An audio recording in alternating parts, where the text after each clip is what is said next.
Hello बच्चों, मैं नीरज सिंह लक्ष्य कोचिंग सेंटर फाइनगर।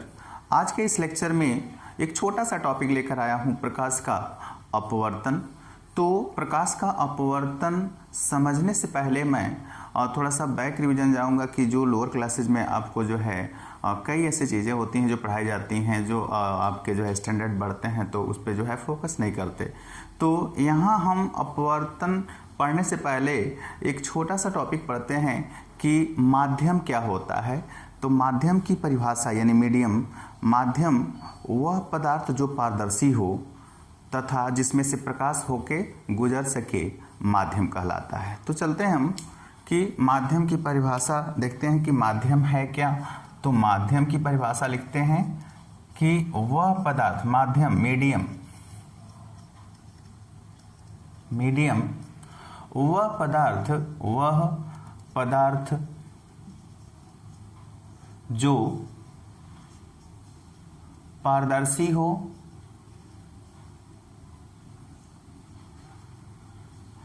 तथा जिसमें से प्रकाश गुजरे या कह सकते हैं कि गमन करे,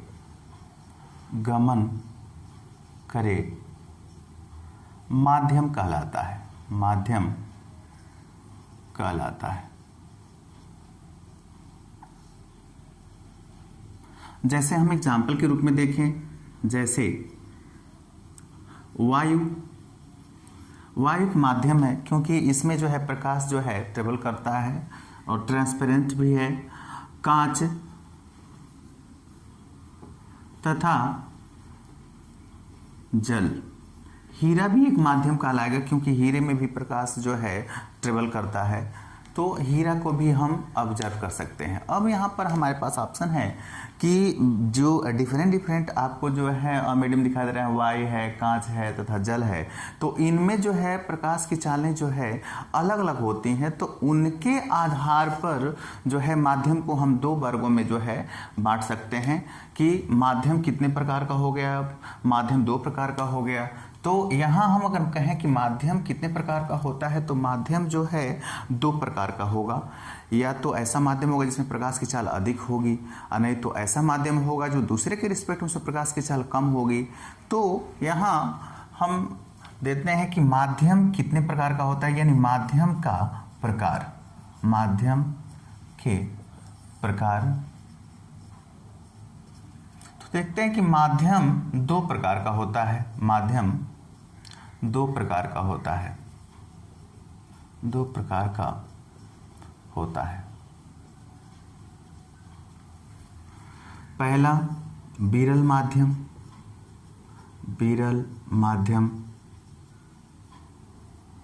इसको रेरर मीडियम बोला जाता है, रेरर मीडियम।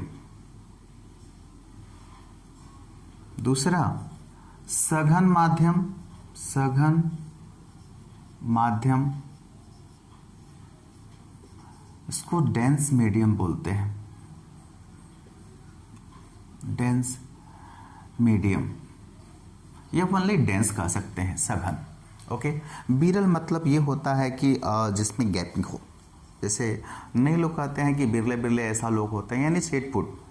और सघन मतलब घना से मतलब है कि घनी आबादी, जहाँ जो है पार्टिकल्स की जो संख्या है बहुत अधिक हो जाती है एक ही प्लेस पे, तो वहाँ पर जो है सघन मीडियम जो है इंडिकेट होता है। तो हम समझते हैं डिफिनेशन के माध्यम के कि विरल माध्यम क्या है तथा सघन माध्यम क्या है। तो विरल माध्यम का अगर हम डिफिनेशन दें तो हम कह सकते हैं कि वह माध्यम जिसमें प्रकाश की चाल जो है अन्य माध्यमों के सापेक्ष जो है अधिकतम होती है और विरल माध्यम कहलाता है।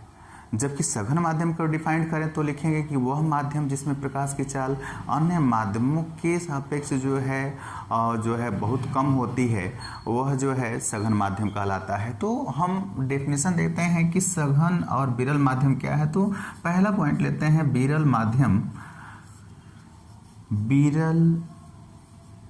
माध्यम वह वह माध्यम जिसमें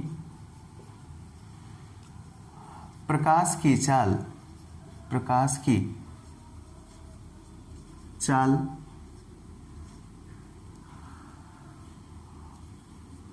अन्य माध्यमों से अधिक हो,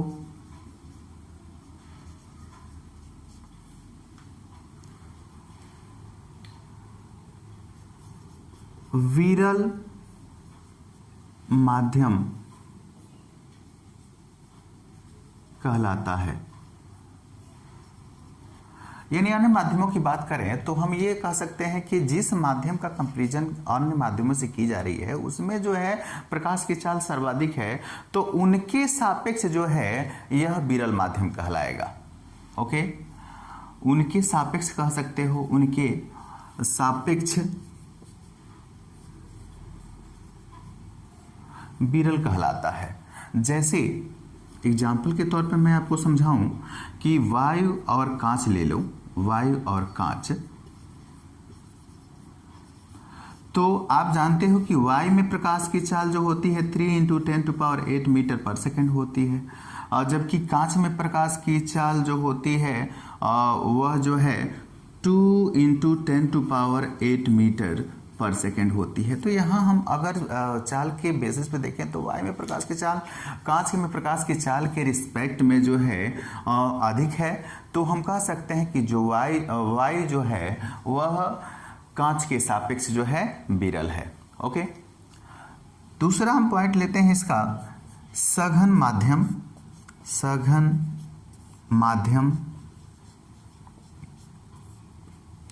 वह माध्यम जिसमें प्रकाश की चाल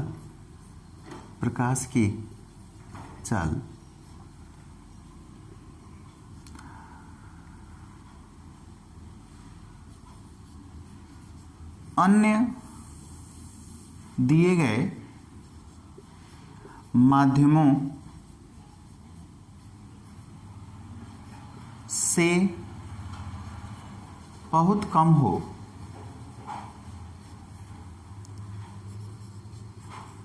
तो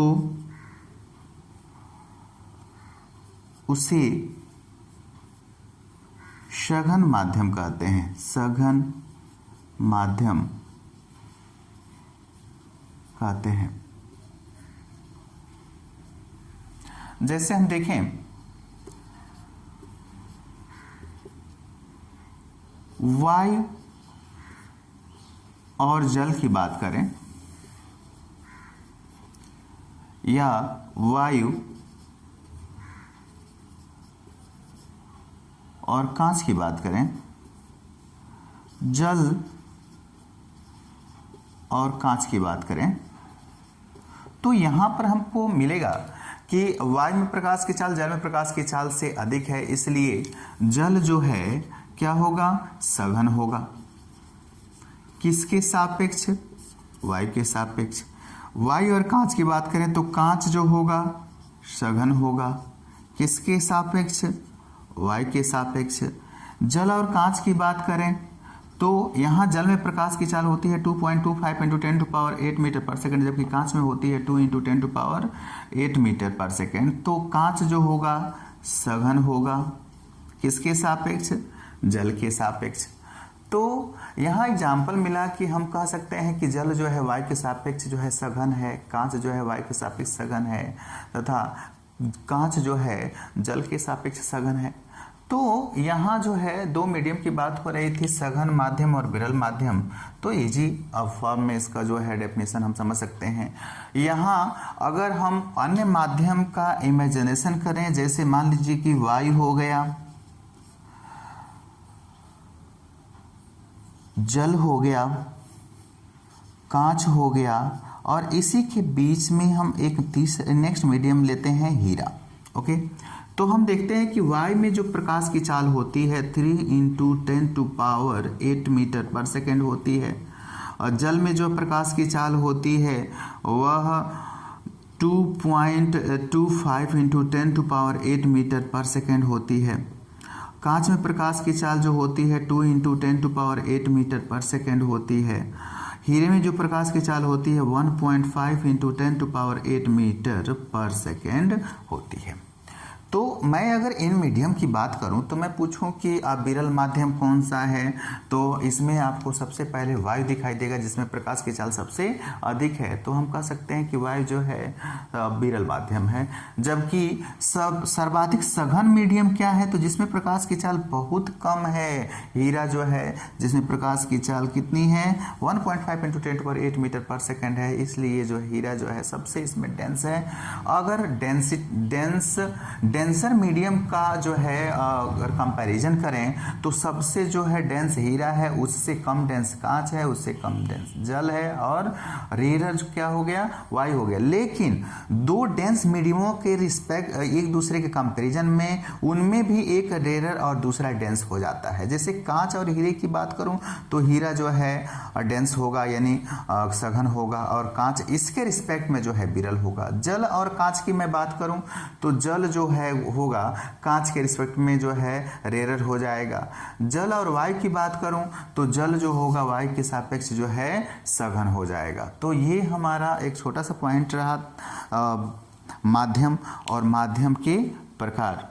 तो अगला जो है टॉपिक हमारा मेन टॉपिक है जिसके बारे में हम लोग पढ़ने वाले थे कि प्रकाश का अपवर्तन किसे कहते हैं। तो बहुत सिंपल सा डेफिनेशन है कि जब प्रकाश एक माध्यम से दूसरे माध्यम में प्रवेश करती है तो अपने मार्ग से विचलित हो जाती है, तो इस प्रकार हम कहते हैं कि इस विचलन को ही प्रकाश का अपवर्तन कहते हैं। यानी प्रकाश का अपवर्तन, हेडिंग हमारा अगला रहा प्रकाश का अपवर्तन, रिफ्रैक्शन ऑफ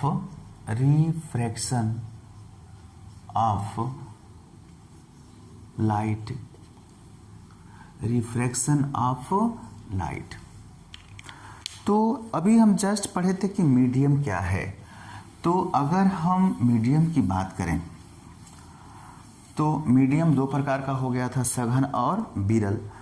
अगर मैं कहूं कि यहाँ एक ये पृष्ठ है जेड डैश, और यह दो माध्यमों को जो है पृथक कर रहा है, और पहला माध्यम जो है कोई अन्य है, दूसरा जो है अन्य माध्यम है। माध्यम ये नहीं मालूम है कि सघन है कि विरल है, तो हमारे पास ऑप्शन है कि अगर सघन से विरल में या विरल से सघन में जो अगर प्रकाश किरणें इंटर कर रही हैं, तो जब आप जो है विरल से सघन माध्यम की तरफ आप इंटर करते हो तो उसमें क्या होगा कि ये जो होगा अपने पाथ से भ्रमित होगा, यानी पाथ से विचलित हो जाएगा। तो छोटा सा डेफिनेशन देते हैं कि प्रकाश का अपवर्तन क्या है, कि जब प्रकाश किरण एक माध्यम से दूसरे माध्यम में प्रवेश करती है तो वो अपने मार्ग से विचलित हो जाती है, और विचलन की इस घटना को ही प्रकाश का अपवर्तन कहते हैं। तो डेफिनेशन लिखते हैं कि प्रकाश का अपवर्तन क्या है, कि जब प्रकाश की किरण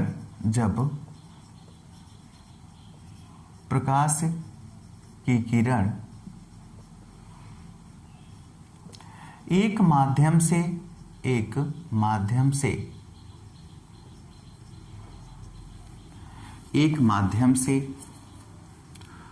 दूसरे माध्यम में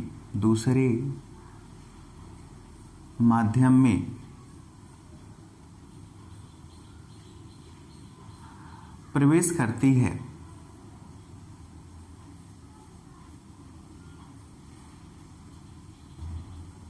तो वह अपने मार्ग से विचलित हो जाती है।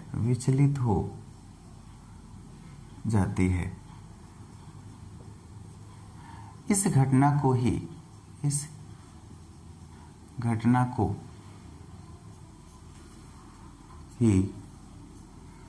प्रकाश का अपवर्तन कहते हैं।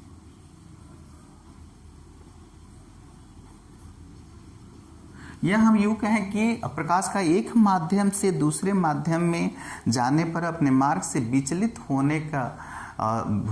होने की घटना को प्रकाश का अपवर्तन कहते हैं। तो उसमें कोई डिफरेंस नहीं है, केवल जो है सेंस दोनों का एक ही है कि जब प्रकाश किरण एक माध्यम से दूसरे माध्यम में प्रवेश करती है तो वो अपने मार्ग से विचलित हो जाती है। इस घटना को क्या कहते हैं? प्रकाश का अपवर्तन कहते हैं। तो अब यहाँ पर ऑप्शन है कि प्रकाश के अपवर्तन के अंतर्गत कि प्रकाश के अपवर्तन के लिए जो है एक आवश्यक शर्त यह है कि कम से कम दो माध्यम की आवश्यकता होती है। दो माध्यम जो है मिनिमम रहने चाहिए, अन्यथा जो है प्रकाश का अपवर्तन नहीं होगा। पूछा जाए क्या एक सिंगल माध्यम के लिए प्रकाश का अपवर्तन पॉसिबल है, तो कहोगे नहीं, जबकि सिंगल माध्यम के लिए ही प्रकाश का जो है परावर्तन जो है संभव है। तो यहाँ हम दो मीडियम को डिवाइड कर रहे हैं। तो जो किरण जो है आपतित हो रही है इस पृष्ठ पर, वह जो है दूसरे जो है माध्यम जब इंटर करती है तो या तो पहला केस बनेगा कि वह अभिलंब की ओर झुक जाएगी,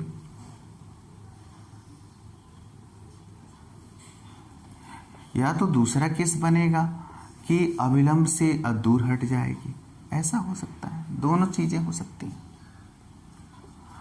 तो यहाँ जो है आप ऑब्जर्व करो तो जो किरण जो है इस तल पर गिर रही है वह आपतित किरण है। आपतित किरण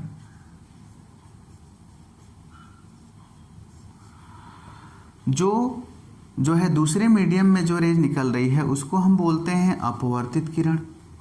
अपवर्तित किरण जिस बिंदु पर गिरती है उसको हम कहते हैं आपतन बिंदु।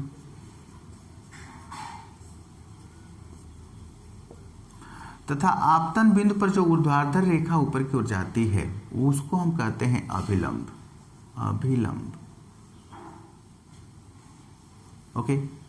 तो यहाँ दो तीन जो है पॉइंट्स आप जो है पहले परावर्तन में भी देखे थे कि अगर मैं कहूँ कि आपतित किरण और अभिलंब के बीच जो कोण बनता है उसको हम आपतन कोण आई कहते हैं, जबकि अभिलंब और अपवर्तित किरण के बीच जो कोण बनता है उसको हम अपवर्तन कोण कहते हैं। तो इसका जो अगर मैं नाम कहूं तो क्या हो जाएगा? अपवर्तन कोण। अपवर्तन कोण, रिफ्रैक्टिंग एंगल और इंसिडेंट एंगल, ओके। यहां अगर मैं बात करूं कि यह इससे पता चल रहा है कि जब प्रकाश की किरण एक माध्यम से दूसरे माध्यम में जाती है यानी तो अपने मार्ग से डाइवर्ट होती है, लेकिन यहाँ पर यह है कि जो किरण दूसरे माध्यम में इंटर कर रही है अभिलंब की ओर झुक रही है। तो अभिलंब की ओर झुक रही है तो इसका मतलब यह विरल माध्यम है और ये सघन है। जबकि इसमें हम ऑब्जर्व करें तो ये R जो है I से क्या है? बड़ा है, ओके। तो इसको हम कह सकते हैं सघन और इसको हम कह सकते हैं विरल, ओके। तो यहां हमारे पास दो नोटेशन हैं कि जब प्रकाश की किरण विरल माध्यम से सघन माध्यम में जाती है तो अभिलंब की ओर झुक जाती है। पहला हम नोटेशन लेते हैं इसमें कि जब प्रकाश की किरण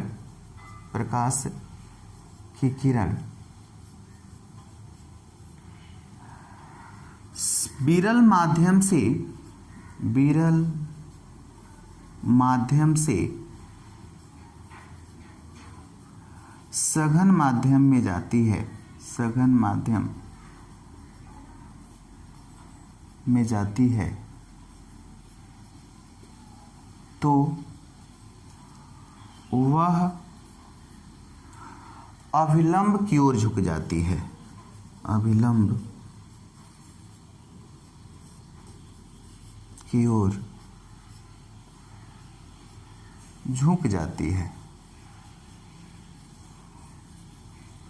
अगर मैथमेटिकली हम कहें तो यहां पर देख रहे हैं कि जब विरल माध्यम सघन माध्यम में जा रहा है तो I जो का मान जो है R से क्या हो रहा है? बड़ा दिख रहा है। अर्थात हम कह सकते हैं कि इस स्थिति में आई जो है ग्रेटर देन क्या होता है, आर होता है। मैथमेटिकली कह सकते हो कि जब आई ग्रेटर देन आर हो तो हम कह सकते हैं कि जो प्रकाश की किरण है विरल माध्यम से सघन माध्यम में प्रवेश कर रही है। दूसरा टॉपिक हम लेते हैं कि जब प्रकाश की किरण सघन माध्यम से विरल माध्यम में प्रवेश करती है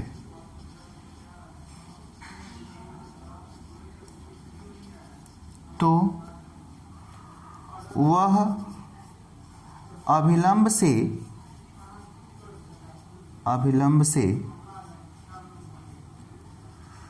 दूर हट जाती है। यानी आप कह सकते हैं कि जब अभिलंब से दूर हट रही है तो यहाँ पर ऑब्जर्व कर रहे हैं कि आपतन कोण का मान जो है अपवर्तन कोण से क्या हो रहा है, छोटा हो रहा है। तो अर्थात हम कहें कि इस स्थिति में आप देख लोगे, इस स्थिति में आपके पास एक ऑप्शन आता है कि I is less than R। तो यहाँ से हम समझ सकते हैं कि जो है जब सघन माध्यम से विरल माध्यम में जाता है तो क्या होता है, जब विरल माध्यम से सघन माध्यम में जाता है तो क्या होता है। तो कहीं दिया हुआ है कि किसी दो माध्यमों के लिए I ग्रेटर देन R है तो इसका क्या अर्थ है। तो आप बता सकते हो कि जब इस स्थिति में जो प्रकाश जो है विरल माध्यम से सघन माध्यम में जा रही है, अगर I लेस देन R हो तो उस स्थिति में जो है सघन से विरल माध्यम में इंटर कर रही है।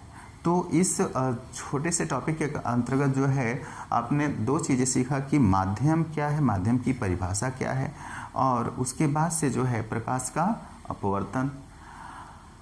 अगर मेरा वीडियो पसंद आए तो आप सब्सक्राइब लाइक ज़रूर करें और अंत में जो है बेल आइकन को टच करें जिससे कि आपको लेटेस्ट जो नोटिफिकेशन सबसे पहले प्राप्त हो।